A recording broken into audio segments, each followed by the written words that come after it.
1400 tahun yang lalu, tepatnya pada 23 Maret 625 Masehi, terjadi sebuah pertempuran yang menggambarkan betapa tipis batas antara kemenangan dan kekalahan. Sebuah perang yang mengajarkan pelajaran berharga tentang disiplin, keserakahan, dan konsekuensi dari mengabaikan instruksi pemimpin. Ini adalah kisah Perang Uhud, pertempuran yang hampir mengubah sejarah Islam dan dunia selamanya. Mari kita kupas tuntas bagaimana 700 prajurit Muslim yang hampir menang telak justru mengalami kerugian besar hanya karena satu kesalahan fatal. Untuk memahami Perang Uhud, kita harus mundur ke tahun sebelumnya. Masih ingat Perang Badr? Ya, pertempuran di mana pasukan Muslim yang hanya berjumlah 313 orang berhasil mengalahkan 1000 prajurit Quraisy Mekah. Kemenangan itu bukan hanya mengejutkan, tapi juga sangat memalukan bagi suku Quraisy. Bayangkan reaksi mereka, suku yang selama ini mendominasi perdagangan di Jazirah Arab, tiba-tiba dikalahkan oleh kelompok yang mereka anggap pemberontak dari Madinah. Abu Sufyan, salah satu pemimpin Quraisy yang selamat dari Badr, bersumpah tidak akan menyentuh minyak wangi atau mendekati istri-istrinya sampai membalas dendam kepada Muhammad dan pengikutnya. Tapi mengapa dendam ini begitu mendalam? Selain faktor kebanggaan suku, ada aspek ekonomi yang sangat krusial.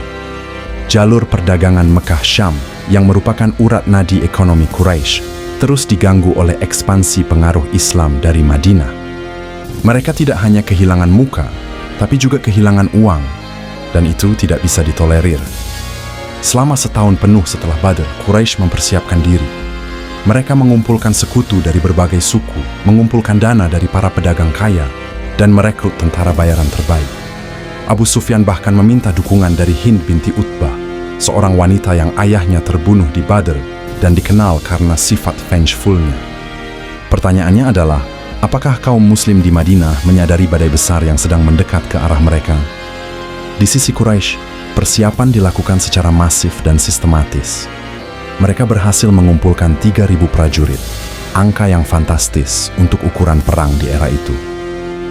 Yang lebih menakutkan lagi, 200 diantaranya adalah pasukan berkuda yang dipimpin langsung oleh Khalid bin Walid, seorang yang kelak dikenal sebagai Saif Allah al-Maslul atau pedang Allah yang terhunus. Khalid bin Walid pada saat itu masih menjadi musuh Islam, tapi kemampuan militernya sudah tidak diragukan lagi. Dia adalah ahli strategi kavaleri terbaik di Jazirah Arab. Pasukan berkuda di bawah komandonya bukan sekadar pelengkap. Mereka adalah senjata utama yang dirancang khusus untuk menghancurkan formasi infanteri Muslim. Di sisi lain, kaum Muslim di Madinah menghadapi dilema strategis yang pelik. Nabi Muhammad awalnya berencana bertahan di dalam kota, memanfaatkan benteng dan perlindungan alami Madinah. Strategi ini masuk akal mengingat jumlah pasukan yang tidak berimbang.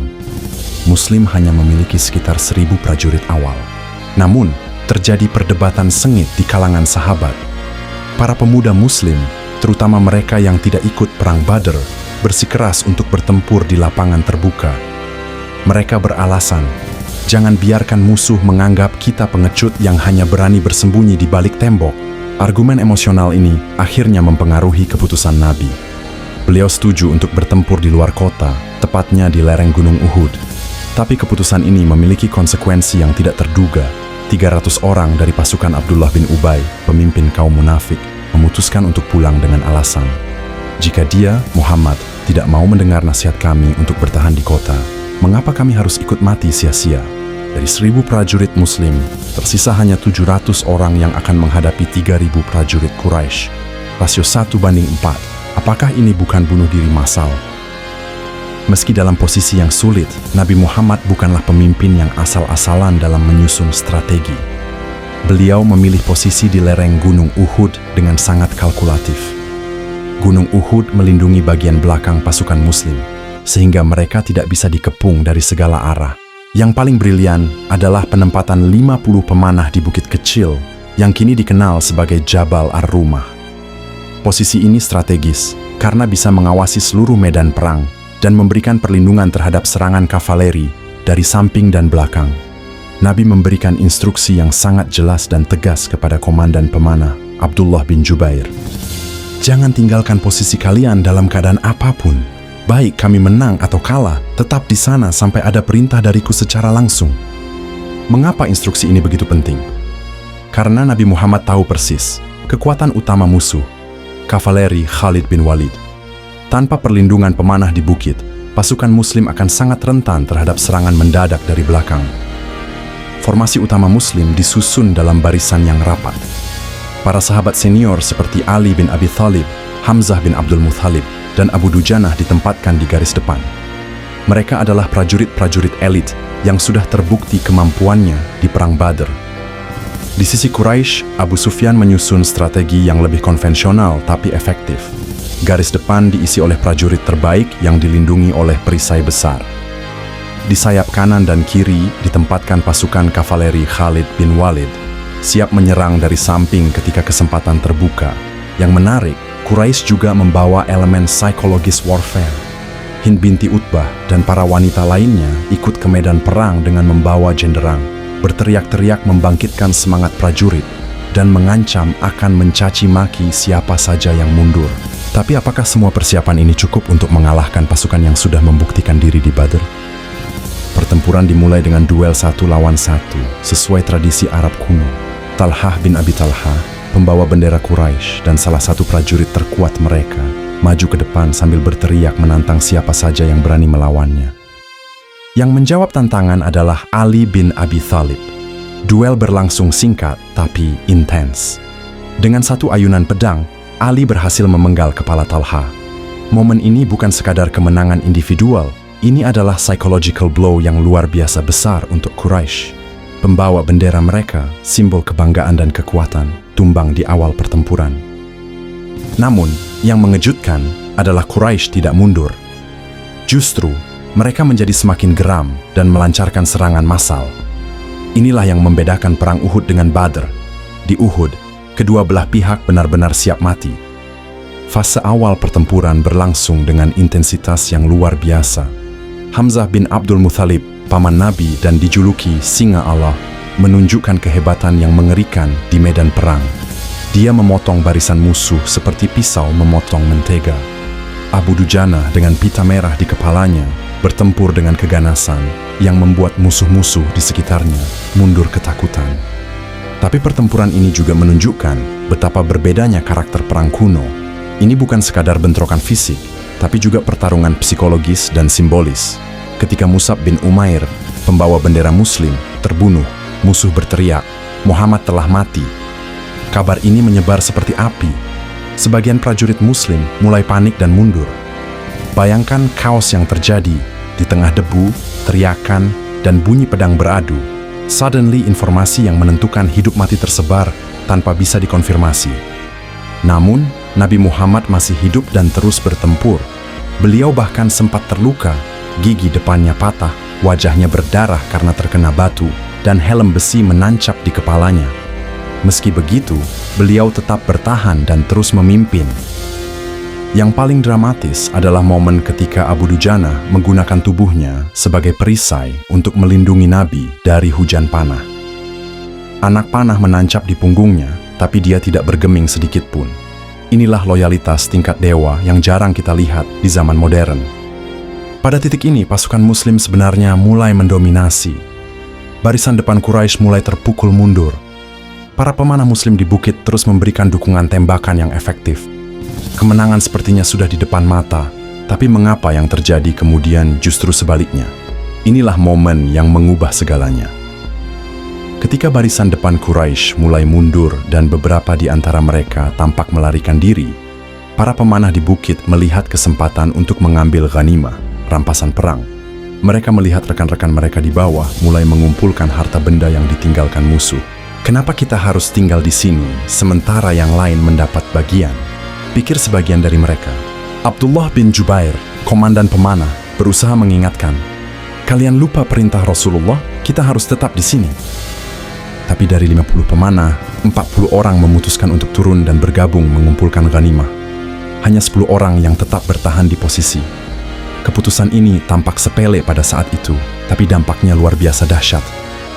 Khalid bin Walid, yang selama ini menunggu kesempatan, langsung menyadari celah yang terbuka. Dengan 200 pasukan kavalerinya, Dia melakukan manuver yang brilian, menyerang dari belakang melalui jalur yang seharusnya dilindungi pemanah. Bayangkan situasinya, pasukan Muslim sedang asik mengumpulkan ghanimah, merasa sudah menang, tiba-tiba diserang dari belakang oleh pasukan berkuda yang bergerak dengan kecepatan penuh. Ini adalah tactical surprise yang sempurna. 10 pemanah yang masih bertahan di bukit, termasuk Abdullah bin Jubair, gugur dalam usaha putus asa menahan serangan Khalid. Mereka tahu mereka akan mati, tapi tetap mempertahankan posisi sampai nafas terakhir. Heroisme yang tragis. Serangan dari belakang ini menciptakan kaos total di barisan Muslim. Mereka yang tadinya mengejar musuh yang mundur, tiba-tiba harus menghadapi serangan dari arah yang tak terduga. Formasi yang rapi langsung berantakan. Yang lebih parah lagi, Khalid bin Walid berhasil mencapai posisi dekat dengan Nabi Muhammad. Utbah bin Abi Waqqas melemparkan batu yang mengenai wajah Nabi, menyebabkan beliau terluka parah. Abdullah bin Qamiyah menyerang dengan pedang, merobek baju zirah dan melukai bahu Nabi. Pada titik ini, situasi berubah dari hampir menang total menjadi hampir kalah total hanya dalam hitungan menit. Beberapa sahabat bahkan sempat mengira Nabi sudah wafat ketika melihat beliau terluka parah dan terjatuh. Tapi pertanyaan besarnya, bagaimana 40 pemanah yang meninggalkan posisi bisa membuat perbedaan sebesar ini? Momen paling kritis terjadi ketika rumor kematian Nabi menyebar luas di medan perang. Anas bin Nadir, salah satu sahabat, mendengar beberapa Muslim berkata, "Muhammad sudah mati, lebih baik kita menyerah saja." Reaksi Anas luar biasa. Jika Muhammad sudah mati, Allah masih hidup. Untuk apa hidup setelah Muhammad? Ayo mati seperti yang dia lakukan. Dengan semangat ini, Anas menyerang barisan musuh sendirian. Dia gugur, tapi semangatnya menginspirasi yang lain untuk tidak menyerah. Saat yang sama, Sa'ad bin Abi Waqqas terus melindungi Nabi dengan anak panahnya. Setiap kali musuh mencoba mendekat, Sa'ad melepaskan tembakan yang akurat. Nabi bahkan berkata kepadanya, "Irmi Sa'ad, fida'aka abi wa ummi." Teruslah memanah Sa'ad, ayah dan ibuku menjadi tebusanmu. Abu Bakar dan Umar bin Khattab berjuang mati-matian untuk membentuk lingkaran perlindungan di sekitar Nabi.